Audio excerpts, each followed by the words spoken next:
Assalamu alaikum. Nan mamunga start ko the class 9 chapter number 5 gravitation.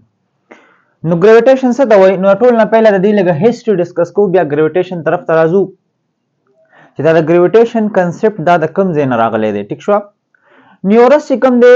نیوټن دا د یو ونې لاندې ناستو او د چې کوم دی د پلینټري چې کوم موشنز دی د دې باره کې څه کولو سوچ کولو چې دا تاسو سره د نور چې کوم دی د ځمکه د نور نه څنګه تاویږي دغه رنګ چې کوم دی د سپوږمۍ د ځمکې نه څنګه تاویږي نو د مختلف پلینټري موشنز باره کې د څه کول سوچ کولو. وګوره ما ته لیکلي چې once Newton was sitting under tree یو ځل چې کوم دی نیوټن د یو ونې لاندې سو هغه ناستو. ټیک شو؟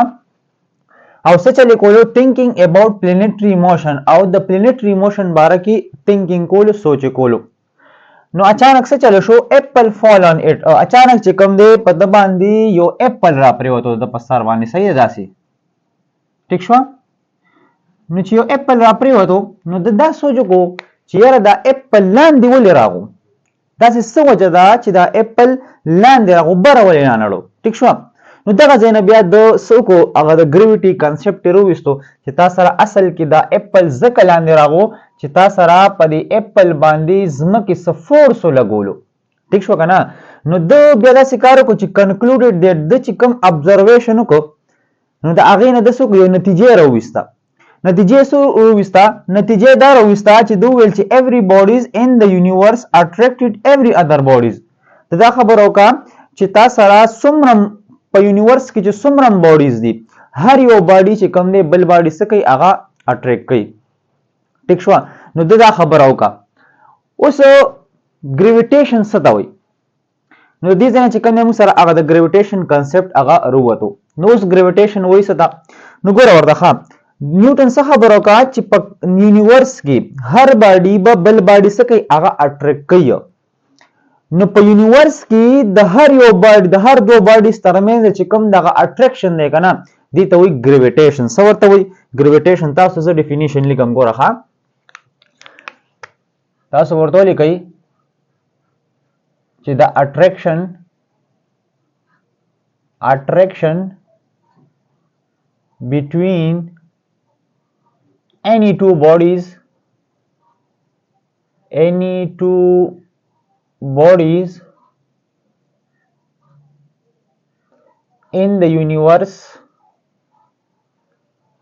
the universe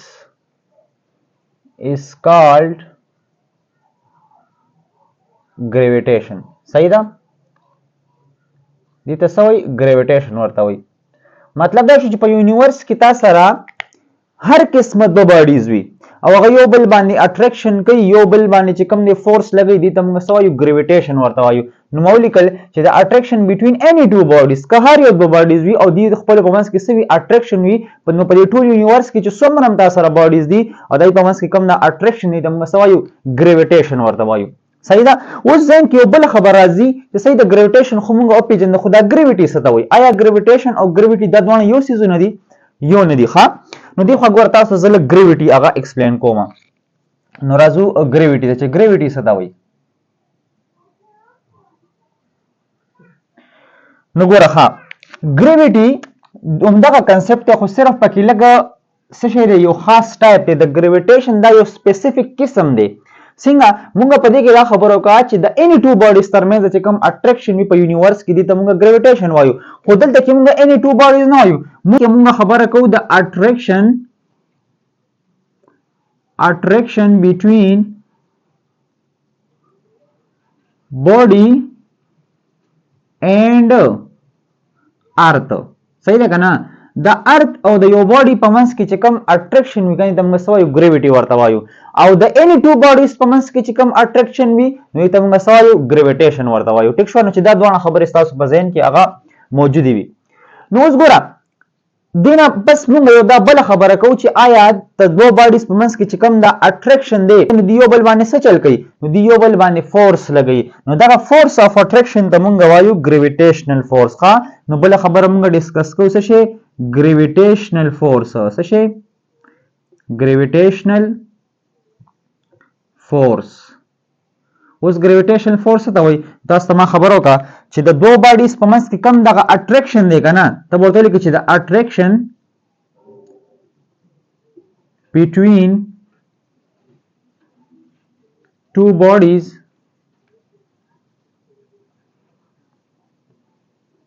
is called gravitational force. صحیح ده کنه ورخه بیا د دروانو خبرو ته ګوري ګریویټیشن څه ته وایي د اني ټو باډیز په منځ کې چې کوم اټریکشن وي په یونیورس کې د هر یو باډیز هر د باډیز کوي او د دې په منځ کې چې کوم اټریکشن وي د موږ سوي ګریویټیشن ورته وایو او که صرف تاسو سره د یو باډي او د ځمکې په منځ کې کوم اټریکشن وي د موږ سوي ګریویټي ورته وایو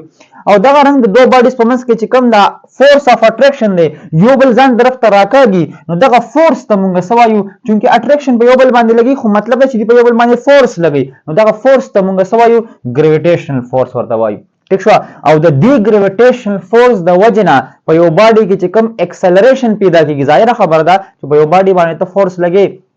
نو پدې کې بس پیدا کیږي اکسلریشن به پیدا کیږي نو چې کله ګریویټیشنل فورس د وجنه په یو باډي کې اکسلریشن پیدا شي دغه اکسلریشن ته موږ سوایو ګریویټیشنل اکسلریشن به ورته وایو نو بل خبره وتا سولې کوي چې ګریویټیشنل اکسلریشن دا څه ته وایي ټیک شو او دا موږ چې کوم دي ته موږ اکسلریشن ډیو ټو ګریویټي ورته هم وایو او سمال جی نه ریپرزینټ کوو صحیح ده اوس د اکسلریشن تاسو ورته لیکئ چې دا سي اکسلریشن the acceleration produced due to gravitational force صحیح ده کنه دا سه اکسلریشن چې هغه د گریویټیشنل فورس د وجنه هغه پروډوسيږي د سه اکسلریشن د موږ سوایو گریویټیشنل اکسلریشن ورته وایو ټیک شو ډیر سونز نو دا موږ سره د دې باره کې د نیوټن چې کوم موږ سره هغه ابزرویشن وو د گریویټیشن باره کې نو دا هغه هیستوري تاسو ما لګډیرا بیان کا اوس نیوټن چې کوم دا مکمل دا ابزرویشن کو نو دا ابزرویشن ټول څه کو را جمع ک او د دین یو لا جوړه که صحیح ده کنه او هغه لا ته وی لا اف یونیورسل گریویټیشن څه ورته وی لا اف یونیورسل گریویټیشن تاسو به ورته لیکئ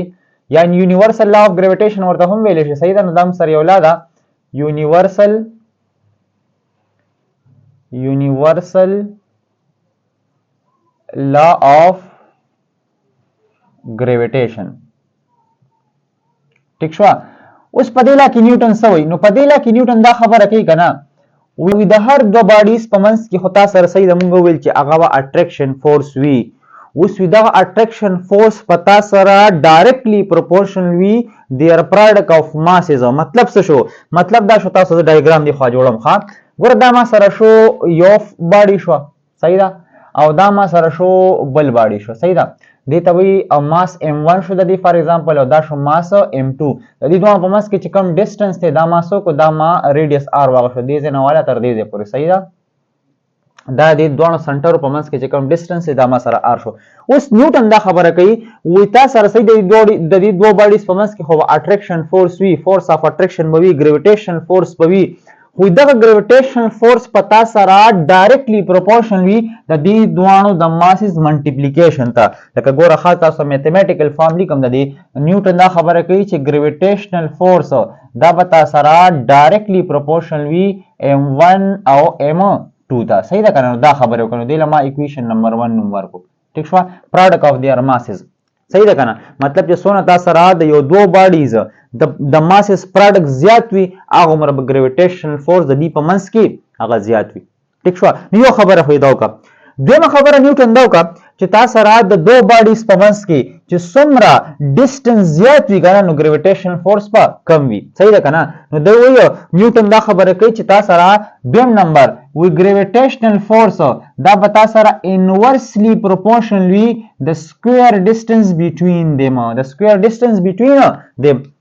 د دې دوه په منځ کې چې کوم ډیسټنس دی کنه کله هغه ز سکوير والما نو دا چې کوم دی تاسو سره به انورسلی پروپورشن وي ستا ګریویټیشن فورس ته مطلب کله یو دوه باډیز په منځ کې سکوير ډیسټنس زیات شو نو دغه امر به تاسو سره ګریویټیشن فورس کې کمیږي به او کله یو دوه باډیز په منځ کې سکوير ډیسټنس کم شو نو تاسو سره به ګریویټیشن فورس د دې دوه په منځ کې هغه زیاتیږي نو دا دوه خبر نیوټن په دې لا کې کړی دي صحیح ده اوس دا دوه کزو د ایکویشن نمبر 2 نوم ورکا او دا دوه څه کوم دا دوه اوس کمباین کوم ها چې کمباین کوم ګوره دام ګریویټیشن فورس دام ګریویټیشن فورس دی نو زه به دا دوه کمباین کوم ورته ولیکم چې ګریویټیشن فورس از ډایرکټلی پروپورشنل ټو m1 m2 ډیوایډډ بای r سکوير ټیک شو اوس زه پروپورشنالټي ختموم کانسټنټ لګوم نو موږ ته پته ده چې کله موږ پروپورشنالټي ایکویلیټي ته اړو کنه نو موږ یو کانسټنټ لګو نو موږ څه لیکو دا به ایکویلیټي کیو لیکو اف جی ګریویټیشن فورس از ایکوال ټو او دلته به سره شي کانسټنټ به راشي کیپیټل جی او دلته به راشي m1 m2 ډیوایډډ بای r سکوير ټیک شو ډیر سټوډنټس اوس دا جی دلته کې څه شی دی نو جی موږ سره پروپورشنالټي کانسټنټ دی څه شی دی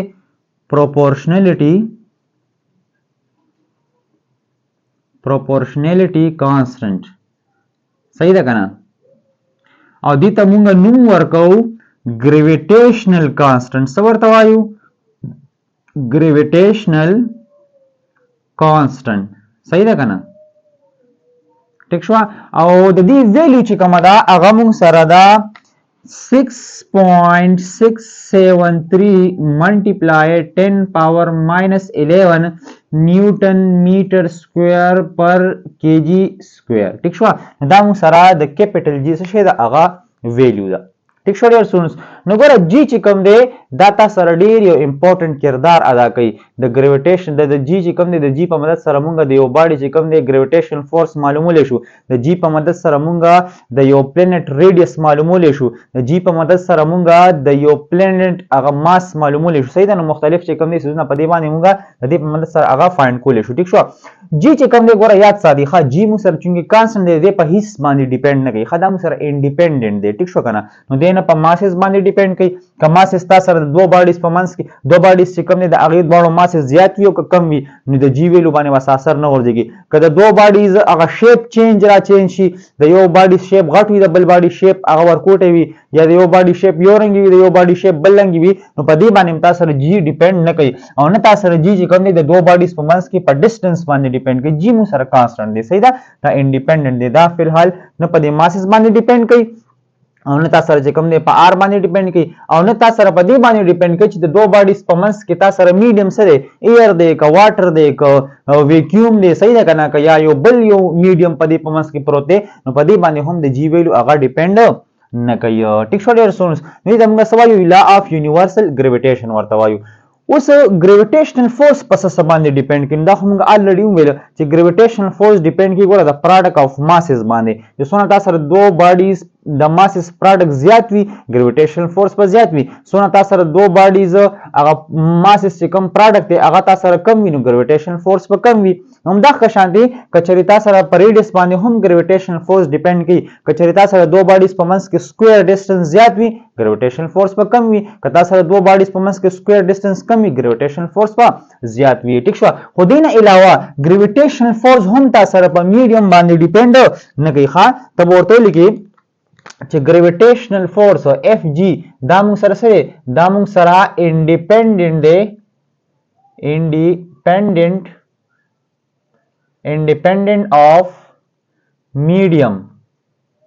صحیح ده کنه په میډیم باندې ډیپند نه کوي که دوه باډیز په منځ کې تاسو سره میډیم هر څه وي نو ګریویټیشنل فورس په دې باندې ډیپند نه کوي که د دوه باډیز هغه شیپ هر څنګه وي په دې باندې ډیپند نه کوي کدی نه علاوه تاسو سره د یو دوه باډیز سایز چې کوم دی هغه سوي ډیفرنٹ وي نو تاسو سره هم ګریویټیشنل فورس په هغه باندې ډیپند نه کوي ګریویټیشنل فورس ډیپند کوي صرف په تاسو سره په پروډکټ اف ماسز باندې او په آر باندې خبره باندې پوه شئ نو دا مو سره لا اف یونیورسل ګریویټیشن اوس موږ راځو چې لا اف یونیورسل ګریویټیشن دا د نیوټن تړ سره څنګه ریلیټډ دی ټیک شو او دا هغه نه پس کوم یو دوه امپورټنت سوالونه دي نو هغه به ان شاء الله هغه زستاسو ته سالف کوم ټیک شو